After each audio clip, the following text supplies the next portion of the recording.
welcome back to my channel. My name is Trisha, and for those of you that have no idea what's going on and you haven't heard an update, I am getting a Panther Chameleon and I am so excited. So Frams Cams actually reached out to me on Instagram and offered me a free Panther Chameleon, which is just like the most exciting news ever. So I'm just very excited. I don't have the chameleon yet, but in today's video I'm going to show you guys how I set up the enclosure, because I just want everything to be set up and ready to go for him to reduce any stress when he gets here, just so that way he can settle in and just adjust to everything and get his new surroundings and just have everything that he needs. So that video will be coming soon. I just have to wait until it's nice enough to ship the chameleon and make sure that FedEx is not backed up, because I don't want him to be delayed whatsoever in the mail. It's going to have to be overnight shipping, and we want to make sure that it's done the safest way possible. So because of that, I do have to wait a little bit longer, but that's perfectly fine. So in the meantime, I set up the entire enclosure and it is completely ready to go for the chameleon. So I didn't film every single aspect like I normally do. I tried to show like some of how I did it, but I'm mainly just going to explain it while talking in this video, because honestly, like, this was the hardest enclosure that I've ever had to do with a naturalistic background. It was very difficult, and that being said, like, it would be like 10 times more difficult to try and film it as I was doing it. So once I kind of jumped in and started working on this, I just completely forgot about the camera entirely, so I didn't really film much of it.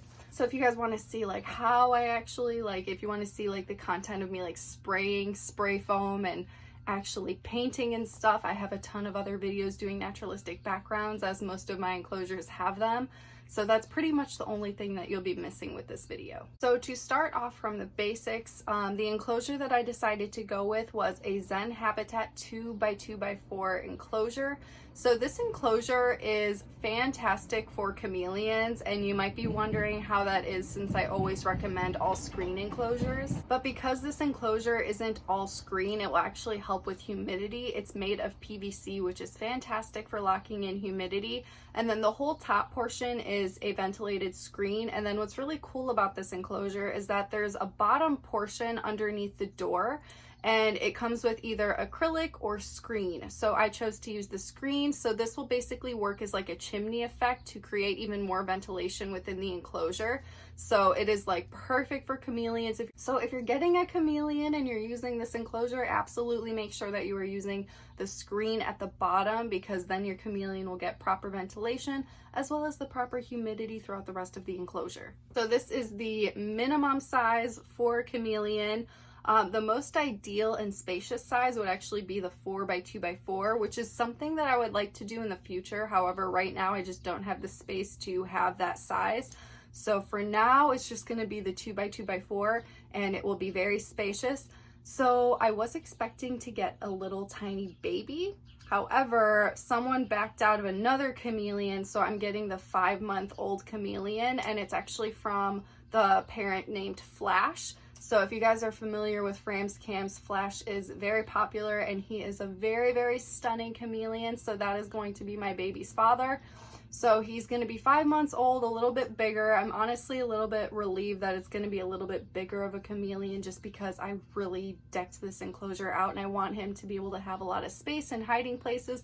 But I also don't want to lose my chameleon in here, because I made it pretty like filled out, like there's a lot going on. So I was a little nervous to put a tiny little baby in here. You can upgrade chameleons that are small into a large enclosure as long as you fill it out and give them places to hide, but I may have overdone that a little bit if it were to be a tiny little baby, just because there's like, I don't think I would ever find it. So this enclosure will work perfectly for that 5-month-old chameleon. I'm so excited to get him. So basically I'm just gonna run through how I did everything and how I set this up. It was very challenging. So basically I started off by getting the Zen Habitat and building it halfway. So what I did was I built the bottom frame, and then I put the side panels in as well as the back panel. So the only thing that I didn't finish was I didn't put the top screen on, and I didn't put the door on. So I left these parts off of the enclosure so that way I could properly do the spray foam and do the naturalistic background. So the very first thing that I did was I tipped the enclosure on its side so that way I could start off by doing the spray foam on one side of the enclosure. And I took like a couple of sticks and I placed them how I wanted them to go. Chameleons need a lot of different horizontal climbing space throughout their enclosure, so I wanted to use the spray foam to lock the sticks into place. So this is a more secure way of doing it. The last enclosure I had was a screen, and not gonna lie, it was pretty difficult getting sticks to stay in place with a screen. Eventually I was using like fish line and tying it through the screen to make sure that they would stay in place, but it was like really difficult. So this way is just gonna be much easier. Even though like the first initial like doing everything was difficult, it definitely is way more supportive this way, so I prefer it. So I placed the sticks where I wanted them to be, and because they were gonna be on like another side, I taped some of them and then I spray foamed them all in on the one side. So then I had to wait 24 hours for the spray foam to set and dry and expand. And then I flipped the enclosure over and did the other side the same exact thing. I added some more sticks. I taped them up where I needed them to stay, because you can't just like put a stick in the ground and expect it to stay. So I had to tape the other end to something to make sure it would stick in place. Then I spray foamed it again, waited another 24 hours, and then I did the final part, the third side of the enclosure, added some more sticks and spray foamed it again to wait another 24 hours for it to dry and expand. So after all three sides were finally dried up and expanded with the foam, then it was time to carve. This part was probably the most difficult. It was really hard. So what made it really hard was because it's a three-dimensional background with sticks going all over in all of these different directions, being able to reach through the sticks to get to the back panel and carve it was very, very difficult. I was like so stressed out about it. When I reached this point of having to carve, I was kind of like, oh my God, what have I gotten myself into? Like, I was regretting all of my life choices. I was just hoping I'd be able to pull it off. So basically, like, I literally was showing my friend Michelle, I'm like, I don't know why I did this. This is gonna be really difficult. And she's like, that totally reminds me of like a movie with like laser points and you're trying to like get through them. I'm like, that's exactly what this is. So basically, I spent hours carving away at the whole three-dimensional background. It was really difficult reaching the spots through the sticks, but I was able to do it. I just really had to take my time with it. But I basically removed an entire garbage bag full of foam. I wanted to remove a lot of it because, as you know, spray foam does expand a lot, and I didn't want it to take up too much space in the enclosure. I did want it to still be there enough that I could shove plants into it or other sticks that I may want to add in the enclosure. So it is great because it really is durable, and like you can put sticks into it and it'll really hold into place. But oh my God, carving around sticks was just like not a good time. So after I carved everything out, it was finally time to paint it. So I used dry lock. I actually had a leftover paint from the last time. It was kind of like a pink color.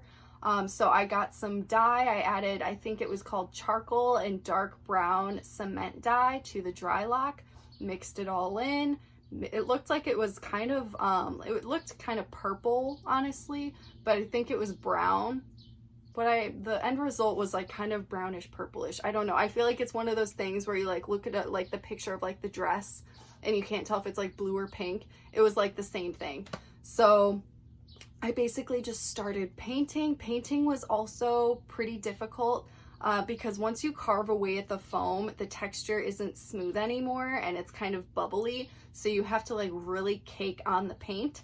And it was okay doing the sides, but having to do the back panel through the sticks again was really, really, really difficult. But I was able to do it. My back was so sore for so long, but I was able to do it. So everything was painted. After I painted everything, I had to wait another 24 hours for everything to dry.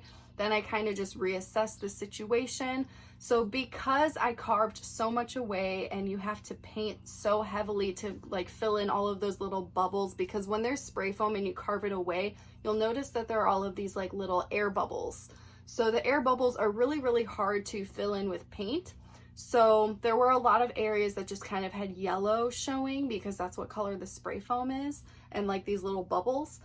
So what I decided to do was to take black silicone and basically put clumps all over the areas of the enclosure that had these little air bubbles. So I would just fill it in with black silicone, and then I would put substrate on top of it or moss and just hold it into place, and then over time it will dry and secure and stay in place.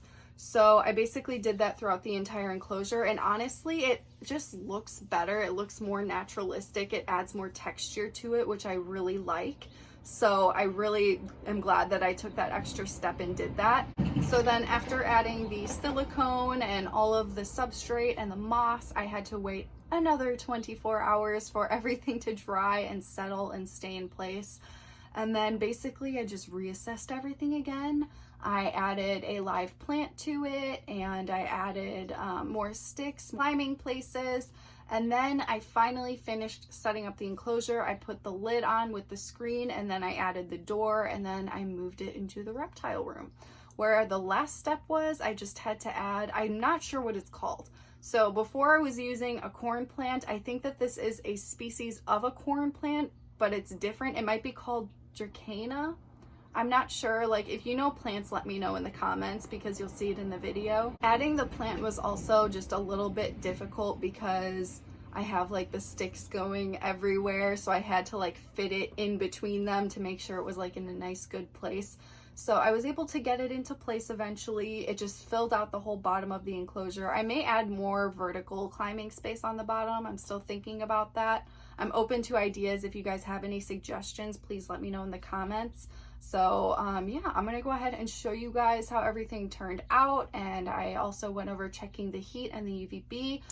Because basically I just winged it with making like perches and places to climb, and I was hoping that I would end up with a suitable basking area afterward, which I was able to, thank goodness. But I want to show you guys the process and how you can make sure that the temperature and UVB is accurate before you actually put your animal in it. So this is all things that you should be doing before you get an animal. That's why getting impulse animals is just never a good idea, because you want to make sure you have the full enclosure ready to go for your new animal when you bring it home. So that's exactly what this whole video is. So I'm going to go ahead and show you guys how I set everything up, and I hope that you guys enjoy the video. Please leave any comments or suggestions if you guys have any and you want me to add anything else to this. I would really love to hear your input. So yeah, let's get to it. So the enclosure is finally finished. This was Chacho. Excuse me, what? Yeah, okay. So this was the absolute most difficult enclosure that I've ever made. Excuse Chacho, who is barking at, oh, you want your toys. Here, get your toys. Here you go. So yeah, this was the most work I've ever had to put into an enclosure. It was a lot, just a lot, but I love how it turned out. I think it looks really, really cool. I can't wait to put the little Panther Chameleon in here.